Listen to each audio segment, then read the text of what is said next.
Hi everyone, Morppadorp here, and welcome to what will hopefully be a recurring video series of GOAT format replay review. Somebody gave me the idea to start this series in the goatformat.com Discord server, and given the way that I approach the game, I figured that it would be a good idea for me to try and branch into this type of content.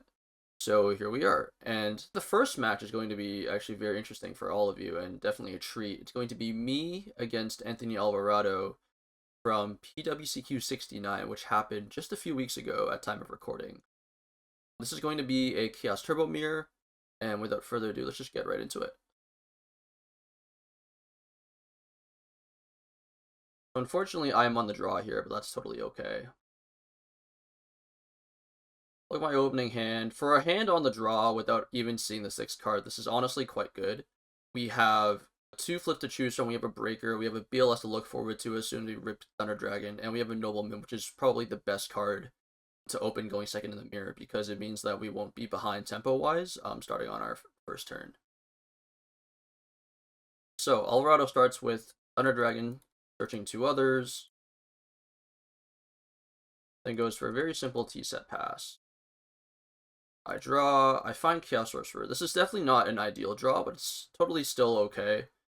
Here, I really have 2 options. So the first option is to be really aggressive, go Summon Breaker, destroy this back row, and then Nobleman and swing for 16. The other play is basically Nobleman set to Koichi pass.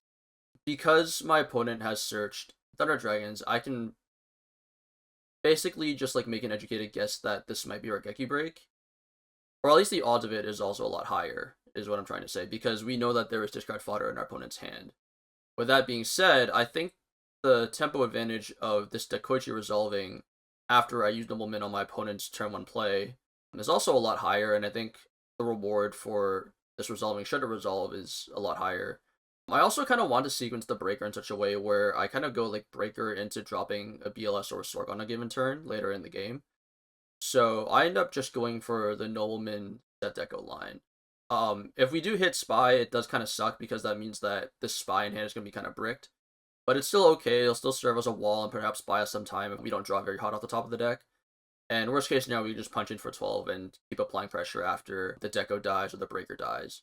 But all things considered, I think this hand is quite decent. So, you can see Nobleman, we do hit Spy.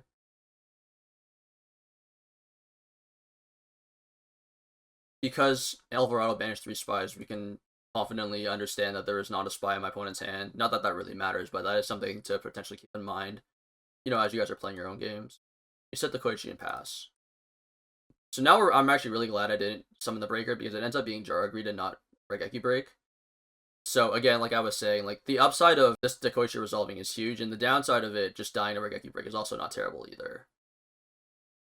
Obviously, we would rather trade Breaker in for this Raigeki Break, but like trading Dekoichi for it is also not like super duper awful. We can just sit on the Spy if need be and just kind of stall the game out. Alvarado sets 1 and passes. We still know the 2 Thunder Dragons in Alvarado's hand. It looks like his hand is not very strong, and that means that we also get to keep this 14-10 body around with the Dekoichi, which is absolutely huge. Draw Thunder Dragon, so now our Chaos plays are live, which is obviously really good. We're also obviously going to Thunder Dragon first, and then draw with this deco. The reason being we don't want to draw a 2nd or 3rd copy of Thunder Dragon, so we're going to search them out and then flip summon this. And then basically based on the draw, we'll see what we want to do from there.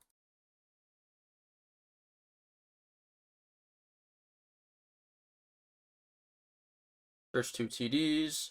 The deco flips, it resolves, we draw Infecting Virus. So our hand looks very awkward right now because there's just way too many monsters.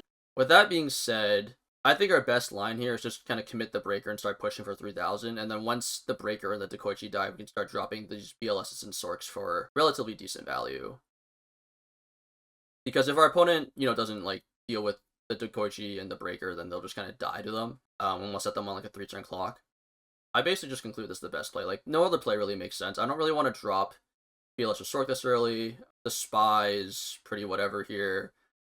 I think just settling for this Breaker is fine. We're probably also going to pop main 1-2, because we don't want to lose the Mirror Force.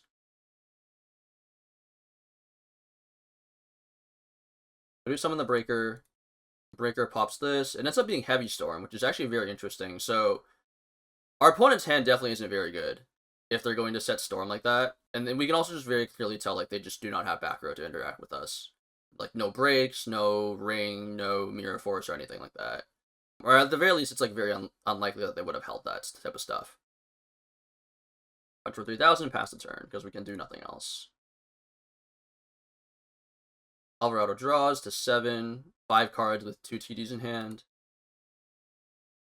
And Alvarado goes for a Tribe play here.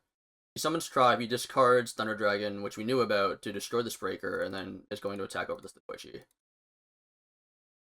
I just kind of clarify that's what he wants to be doing, and that's what he says. And we take our draw step. So this play is actually quite straightforward. Our graveyard is set up for a Chaos play because of the Tribe, which is nice. Unfortunately, we are not in a position where we can really commit this BLS attack for, like, lethal. We can do that, but obviously there are going to be a lot of things we lose to. Basically, like, any form of interaction is something we lose to at this point. And even though, like, we did Breaker a Heavy Storm last turn, there's just no guarantee that our opponent could not have top decked something to maybe deal with that play. So I take a slightly more conservative line here. I just kind of drop the Sork in defense so that our opponent can't ram a Dark into it. We summon the Spy because we just kind of need to be continue to apply pressure. Main 2, set the Jar, Greed, and pass. I think that is the best line. Indeed, that's what I do. No Torrential here is great. Just punch in for 12. Set the Jar, Greed, and pass. And basically, like, as soon as these die, we can just follow this up even further with, like, Tri plus BLS, and that should generally end the game. Should be very hard to beat that, given how weak our opponent's hand is. Alright, so I draw. Now, Upstart Goblin's actually very interesting here. The reason it's interesting is because I think activating is actually bad, and the reason activating is kind of bad is, with the Spies gone, we basically have a near guaranteed 2-turn clock. The only thing that could interrupt us would basically be, like, Tsukiyomi or, like, Night Assailant. So if you see here, like, if we upstart our opponent to 48, and we attack with the Spy and the Sork, we start our opponent down to 25, and then now all of a sudden, if they have another monster, we actually can't kill them with the Sork. We have to commit further monsters to the board. That's obviously not ideal. If we just don't upstart because our hand is already very good, and there's nothing that we could really need to draw or, like, are desperate to find off of this upstart, we can safely 2-turn block our opponent, which I think is a lot more important. We can upstart after they deal with our board or after they deal with our clock, but until then, I think the 1,000 life we would give them is actually going to be detrimental to us. So I think holding this upstart is actually very key. And you'll see that I actually don't even use it here for that reason. Because I just kind of, like, do, like, the math, and I'm like, oh, if I give my opponent 1,000 life, I actually turn what would otherwise be a 2-turn clock into a 3-turn clock. So that's not ideal. So we can still activate the Jar of Greed, but we're not going to activate the upstart. Jar of Greed finds us. Geki Break, which we can set with this hand quite safely, but we're obviously going to attack first and then determine what we want to do main 2 from there. So the Spy can go in here because all of Alvarado's Spies are accounted for. Get Mirror Forest, and that's honestly still okay, because we just kind of drop this BLS main 2, banish whatever this is. If they Mirror Force, they obviously want to protect it, and then we can just kind of go on with our day from there. So I fail to find with a Thunder Dragon to get a light in the bin, and then we're going to drop BLS. Still in defense because our opponent's graveyard is not set up, and we don't want them to ram a Dark and then drop a Chaos Monster on us. And here we're just going to set Break to basically beat Snatch Steal, and we don't really need to do much else. We also still don't really want to upstart. The reason we don't want to upstart is because, again, putting our opponent to 48 means that BLS plus Tribe is not lethal. Whereas if we just don't give them the 1,000 life next turn, we have, like, a much higher chance of killing them. If we upstart, we just kind of throw that away for no reason. Our hand is good enough to where we're not really looking for anything in particular. Alvarado just sets a monster and passes. It is a Second Faith. And from here, the game's basically just over. We're going to just break this, summon either of our monsters, and then kind of move on with our lives. And again, like, you have to understand that had I upstarted here, I would not have lethal in this one turn. So holding this upstart was really key, and I think it basically turned this game into a guaranteed win to one where I would have to had scrapped for it a bit more. Because the game is ending here, we'll take a look at Alvarado's hand and see how, like kind of how weak it is. Yeah, he's just bricked out on Sorks. The Tsukiyomi isn't really doing anything. And we know the TD, so that's gonna be game one. Now, sideboarding. I do remember how I sideboarded for this matchup. I just took out my Mirror Force because Alvarado doesn't play Kaiku the Ghost Destroyers. At least he didn't at Worlds, and so I figured his list would be very similar to the list he played at Worlds. For that reason, I felt comfortable taking the Mirror Force out because without the presence of Kaikus, Mirror Force is not really great into the Turbo Mirror. It does answer like aggressive spy pushes, but because BLS and Sork and all their flip monsters are going to be generating value outside the battle phase, it's not really a card you particularly care about. And I bring in one Mind Control. I like having the singular copy right now because if your opponent sees it off of like a Dushit, they will just basically like go out of their way to play around it. And there's also just not really a ton I want to board out. Some people like to board out like Heavy Storm. I think the more and more I play the Mirror, I think boarding out Heavy Storm, especially against people whose lists you don't know exactly, is very scary because if they ever show you something like leaving Mirror Force in or Torrential or like Book of Moon, then like or like even like boarding in Solemns, which some people do, the Heavy Storm is actually just really, really good and really important. If your opponent also knows that you're not playing Heavy Storm, they can set their hand to play around Dust Shoot a lot easier because you can't punish them for doing so. So nowadays, I basically just only board out either Mirror Force or maybe like one Jar of Greed if I want to keep Mirror Force because I suspect my opponent will have Kaikus. A reason to keep Mirror Force would be if you see Kaikus in game 1, or if you just happen to know your opponent has them in their sideboard and they're going to bring them in. In this scenario, because of the list that Alvarado used to win Worlds, and because this tournament happened very shortly after Worlds, I was under the impression that he would not have Kaikus. And I don't think Kaiku is a card that Alvarado is also particularly fond of in the Turbo Mirror either. For that reason, I just took out Mirror Force, put in Mind Control, called it a day.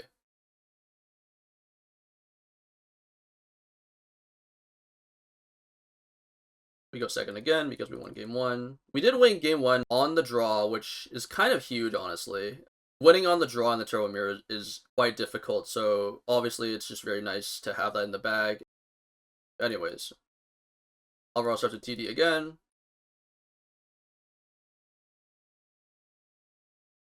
Has TD pot this time, and just goes T-set pass. I draw, and my hand is looking very suspect. Knowing the TDs in Alvarado's hand makes this duel a lot worse. I'm still going to fire it off because I wanted to make Regeki break a little worse. But it's obviously, like, not amazing in this context. The Nobleman, again, is obviously really great, especially because we can either just deal with Fade or just deal with whatever they use to bait this Nobleman with. Either, like, Sangan, Serpent are all fine to hit with this Nobleman. And the play is probably just, like, duo into Nobleman into set Assailant and pass. We set Assailant because we do have like Assailant plus Tsukiyomi going, and if we are allowed to just like constantly like flip-flop this Knight Assailant, we can just kind of like cut our opponent's ability from resolving a flip effect for the rest of the game off until they deal with it. And at the same time, we're also just not really doing anything else. I think I'm like quite happy to just go like flip summon Tsukiyomi, push for 11 every turn if need be as well. We can also just play a lot passively and draw go for a while until we feel the need to act. But yeah, I'm looking at this hand, and just given the fact that our opponent has resolved TD already, it's really not amazing. It's like definitely playable, but it's definitely not as strong as the game 1 hand because we don't really have a Deco or a Spy to be proactive with. But we're going to do what we can. We're going to try and play this out. So, Duo hits Nobleman, which is honestly quite huge. It means that this Knight Assailant has a higher chance of resolving. And Alvarado understandably also discards another TD here. Nobleman, the Serpent. Now we just set Assailant to pass. Alvarado sets it back or sets a monster and passes. So they're playing into this Knight Assailant, which is obviously ideal for us. Unfortunately, I get Dust Shooted, so the plan doesn't really work out very well, but it's not like I had a better play anyways. So Tsukiyomi back. We're going to upstart and then see what we want to do from there. we draw Faith. Now, Faith is actually quite a good draw here, especially because Alvarado didn't answer the set monster, so it's just very unlikely that they have a way to answer this Faith as well. So I think the play is just like flip summon, pop this, because the longer we hold this mind control, the better it probably gets. Swing for 200, set Faith, and pass. Likely going to be the line. Now, I just make a remark that Alvarado put the Night Assailants back into his deck. Alvarado was not playing Night Assailant at Worlds, so, you know, obviously for this tournament, he does change his list from time to time, and I guess for this tournament, he felt like he wanted to put them back in the deck. Yeah, it's something that I think, as like a competitor, you also have to take in mind as well. So I know now that like this list is not one for one his Worlds list. So main 2, I set the Faith, set the Storm, and pass. Now, setting the Storm accomplishes 2 things. The first thing here is it lets me play around Dust Shoot. Now, you'll notice that I am drawing to 3, but the big thing here is that should this Faith resolve, it will put an extra card in my hand. So my hand will be the spell I grab from Faith, plus my draw, plus Storm if I don't set it, and then that obviously plays into Dust Shoot. I need basically every monster that I draw off the top here to not get spun back by Dust Shoot because my hand is so weak, and because any monster here, or almost any monster, is going to be a good threat. So in this scenario, I think playing around Dust Shoot is very key. The other thing as well is, by setting the Storm, I reduce the impact of an opposing duo. So it's really just to play around all the possible hand interaction that my opponent could have, and that's why we set the Storm here.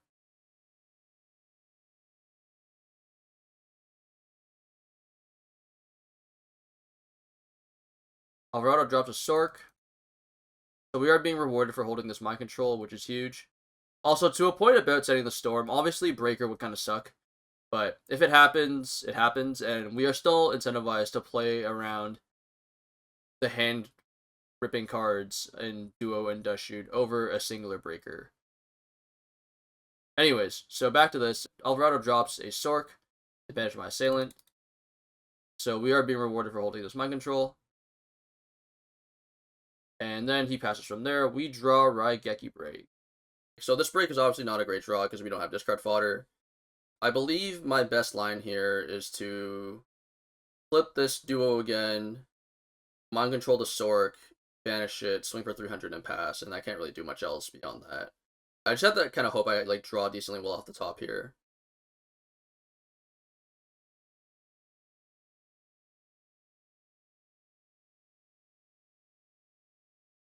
We hit Faith and the last TD. No mind control to get rid of this. Attack for 300 and pass.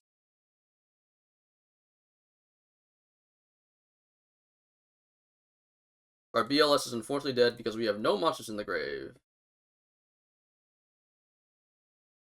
So here, I'm just kind of like thinking about like all the things that this could be. I realize that it can be basically one of Faith, Spy, Dekoichi, Sangan is very unlikely because Sangan likely would have attacked over this Faith, and Tsukuyomi. I basically just come to the very quick conclusion that because the Serpent has been banished, there is no upside to attacking over this, like ever. So I just turn this to defense and try to buy some time. I obviously also don't like want to break this because I think if I just like if this dies and then I draw a dark, I want to be able to pitch the dark or otherwise have the dark die and then drop the BLS. I also want to use this break to perhaps like beat a snatch steal. And I don't think there was like any flip I was like overly scared of here. Faith would obviously kind of suck, but I just don't think it's a play that I was incentivized to make. Because I think losing the BLS is just really bad. So Alvarado flip summons Spy to summon the second Spy, and then normal summons the third, and at this point he's just going to try and beat me down. Maybe he knows I boarded out the Mirror Forest because I think this is something that people know I commonly do. So there's not really like a punish to doing this, and I also think he's in a position where he kind of has to do this regardless and just kind of be okay with losing the Mirror Force. So he hits me for 24 and passes. I draw Serpent, which rewards me for having held this break. Unfortunately, I am basically staring down lethal on board here. My best line is to probably just use the Storm to beat something like MST, because I think this backer has been here for a while. Set the Serpent, set the Break to basically soak up as much damage as possible and pass. Another upside of using the Storm right now and just taking a 1-for-1 Storm is that I can deal with Ring of Destruction if this card is somehow Ring of Destruction, which, given how I've basically not attacked or done anything proactive, it very well could be. This allows me to basically just take less damage, and like if Alvarado wants to like ring one of his spies to just do 12 to me, I think that's just gonna be a trade I'm gonna be happy with as well. Given how my plan is to basically just go to 12 and then kind of like slowly stall the game out from there. Like, so imagine I Storm, he chains ring. He now has 2 spies on the board, and assuming the last card in his hand is dead, this spy attacks my Serpent. This spy hits me down to 12, and then I go like draw, break one of these, pick this back up, set it, and like maybe stall the game from there. It's definitely a pipe dream, but it could work. And that's kind of what I'm playing towards anyways. Unfortunately, this doesn't really work out for me. So we Storm, we hit Mirror Force here. We then set the Serpent, we set the break, and we just kind of have to hope and pray. Fortunately, Alvarado does not have something like Doublemint or Mind Control to just immediately win the game here. But this is still very rough for me.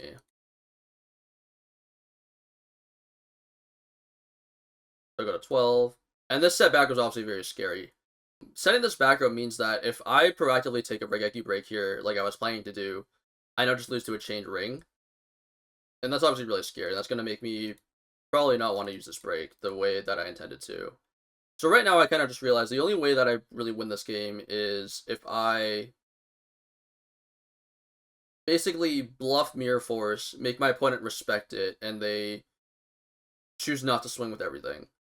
I'm probably going to lose this BLS, unfortunately, now, because I need to set the Serpent and then also use something to bluff the Mirror Force. So I end up like deviating from the play I plan on doing because of literally this setbacker, which ended up being very fake and not real, but it is what it is. And I'm basically dead on board, but I need to make my opponent earn it, and I have to keep them honest. Alvarado Jar agrees. That's a back row, attacks. I guess just like play around something weird like Morphing Jar. And attacks for lethal, and I scoop it up from there. That game was looking a little promising, especially after I duo twice, but I just couldn't really beat the spies, unfortunately, and so we dropped the game. Game 3. Let's see what happens here.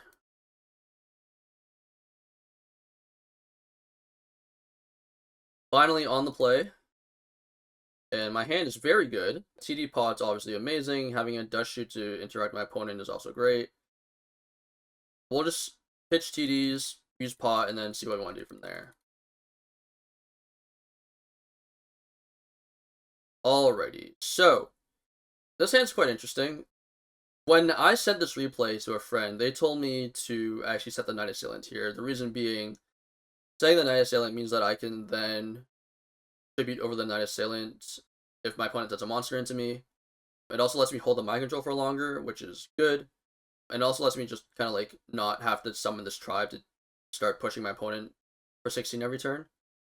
Unfortunately, I think in the game, I was trying to hold this Assailant such that I could eventually like discard it to pick up a flip. In hindsight, this is just not something you can really bank on, but that was my mindset going into this game. So I think what I end up actually just doing here is setting the Dust Shoot and the Jar Agreed and passing. Had I been able to do this turnover, basically, I would have set the Night Assailant. But anyways, so that Jar Agreed, said Dust Shoot, pass. We Dust Shoot, we now get to see our opponent's hand. We see Spy, TD, Sork, Jar Agreed, Break, Dust Shoot. Now, this is obviously very good for us. We just get to spin back the TD, and our opponent's Sork is now bricked out. Their break gets a lot more awkward. And they are going to Dust Shoot, likely this tribal way, but we do have the Mind Control to work with, so I guess it's actually just okay to leave the spy in their hand. Now, we're also just kind of seeing how if I had set this Night Assailant, I would have been able to hold this mind control for a lot longer, and I would have not had to commit it next turn to deal with the spy. I still also have to draw removal for the spy body at some point, and like if I just had set the Night Assailant, this would have been a lot easier. Be aggressive and start pushing damage in through, but you know, you live and learn. That being said, I always spin the TD here. It breaks 2 other cards in my opponent's hand, and the spy can be dealt with the mind control or with the tribe if my opponent does not just shoot it away.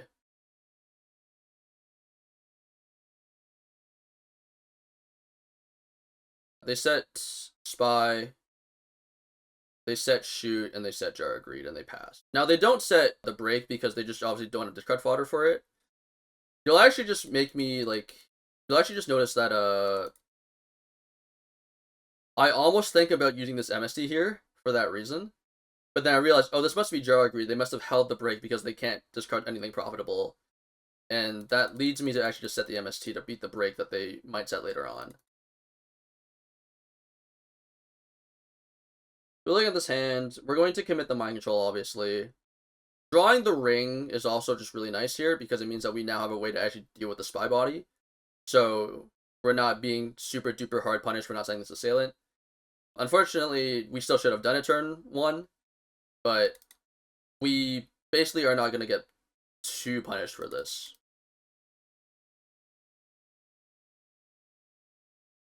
So because we have perfect information, we get to summon this and start attacking with it, which is really cool. Hit for 12. We then set our own spy, and we set the ring because we want to be able to blow the spy up. We set MSC to beat the break that is in Alvarado's hand. I'm not going to hide his hand because I'm not supposed to know any more information beyond what we already know. So Alvarado draws return. Sets a card to play around Death Shoot and then activates Jar Agreed.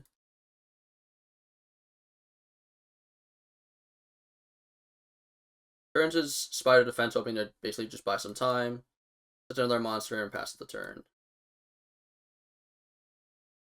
He also pitches the Thunder Dragon because basically what ends up happening is, because he chose to play around Death Shoot by setting this first, he has to basically be consistent and keep playing around this Death Shoot, which means basically just throwing this TD away so that... Oh, never mind, he's searching the TDs. That's what he drew. Never mind, ignore everything I just said. And then MST the known break, or what I think is the known break. I think it actually has to be the break now, because we know, I think there's a Sork in our opponent's hand, right? Yeah. And this Nobleman draw is just huge. It's absolutely insane. Had we not read this Nobleman, we would have had to basically just attack into the Sangan and given our opponent a second spy, and that's obviously not ideal. But because of how this works out, we get to flip summon spy, get our 3rd copy from the deck, Nobleman, whatever this is, ring this, and just pushing for a lot of damage. And we can now basically posture a very aggressive position because we know our opponent's hand is Sork TD. We also have this Night Assailant to beat the Sork, so despite the fact that we should have set this turn 1, it's actually going to just be fine here because we're going to have a way to deal with the Sork as long as our opponent doesn't rip exactly Nobleman or Mind Control. We're going to push for 36. Our opponent down to 2,000, and the game is just about over here unless our opponent rips exactly a way to answer this. Unfortunately for Alvarado, he does not. So he's just going to do this. He's going to basically trim the board down as much as possible. He's going to banish one of the spies, should be for Thunder Dragon, and attack over another. But this, quite frankly, just is not good enough. He's just going to pass. Drawing the Sork is also just amazing because it means that even if our board would somehow get wiped here, we can still just drop a Sork to win the game afterwards. So for example, like let's say I go flip summon Alvarado Torrentials, or like I flip summon and then I trip for TD and eat Torrentials, I'd still win the game with the Sork. So I'm just going to basically present lethal, see what my opponent does, and I either win the game or like Alvarado buys a turn, but he's drawing to Thunder Dragon in 1 card, and it's just so unlikely that he beats the Sork in my hand regardless.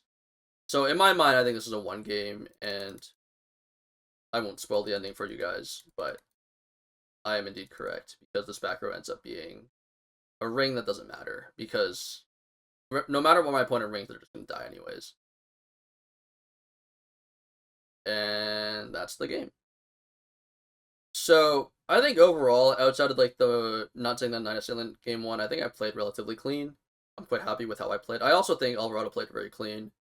The only thing is that I think I drew a little better than him, which is why I ended up being victorious here. But I thought this was a relatively clean match on both sides, and I hope you guys enjoy. It's not every day that I get to play the world champion, and I was, I think, quite proud of myself in the moment for also winning, so there's that. Obviously, GOAT is very high variance, and I'm not going to say that I'm better than Alvarado in any way. I think he's significantly better than me. But given how this Turbo Mirror went, I think I'm very happy that we were both able to play a clean match, and I was able to come up victorious in the end. So yeah, thank you for watching. I'll hopefully try and get one of these up every single week, and we'll just kind of go from there. Thanks for watching, and I'll see y'all next time.